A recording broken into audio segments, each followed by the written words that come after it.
भारत के युद्ध में सफल और सिद्ध हथियारों ने यूरोप के कई देशों का ध्यान आकर्षित किया और इसी यूरोपियन देशों में पोलैंड भी वह देश है जिसने खुलकर भारत के हथियारों की ताकत को माना। लेकिन पोलैंड केवल भारत के हथियारों की ताकत को स्वीकार नहीं कर रहा बल्कि खुलकर भारत के साथ में संयुक्त हथियारों के उत्पादन की ओर जाना चाहता है। और सबसे जरूरी, पोलैंड ने भारत को केवल एक मार्केट नहीं बल्कि साझेदार कहा है।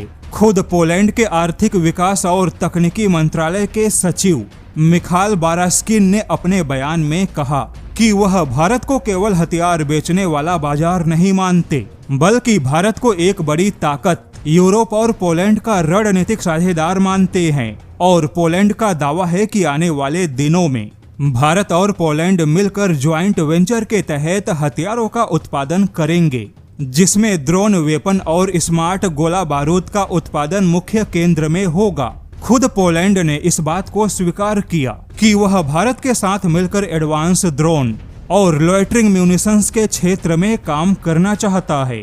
यहाँ तक कि पोलैंड के मुताबिक वह भारत को तकनीक भी देगा।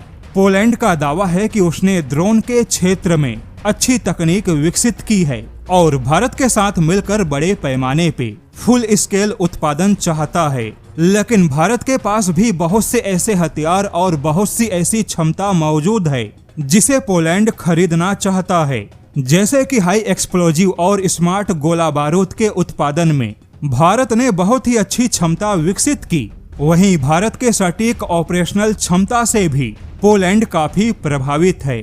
यानी कि पोलैंड अब खुलकर भारत के साथ में हथियार खरीदने और बेचने को तैयार है। हालांकि यहाँ पर पिछले कुछ महीनों से पोलैंड लगातार भारत के बारे में बहुत ही अच्छी बातें कर रहा है और लगातार भारत के करीब आने की कोशिश की। लेकिन अब यहाँ पे रूस ने भारत को चेतावनी दी है कि भारत को अपने हथियारों के मामले में पोलैंड के जाल में फंसने से बचना चाहिए, क्योंकि मॉस्को डिफेंस के मुताबिक पोलैंड, जो कि नेटो का फ्रंट लाइन देश है, जो सीधे रूस को सबसे बड़ा नेटो विरोधी मानता है, पोलैंड के ही रास्ते यूक्रेन को हथियारों की सप्लाई होती है।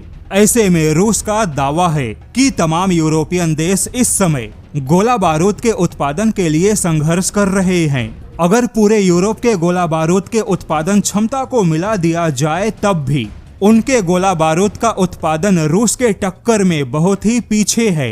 वहीं यूरोपियन देश चाहे कितनी भी कोशिश करे, लेकिन यूरोप का कोई भी देश अपने प्रोडक्शन कॉस्ट को कम नहीं कर पाया। और यहाँ पे ध्यान देने वाली बात है, बात केवल भारत की नहीं बल्कि एशिया के किसी भी देश में जापान और साउथ कोरिया को छोड़कर हथियारों का उत्पादन होता है तो ऑटोमेटिक उन हथियारों का प्रोडक्शन कॉस्ट कम होता ही है।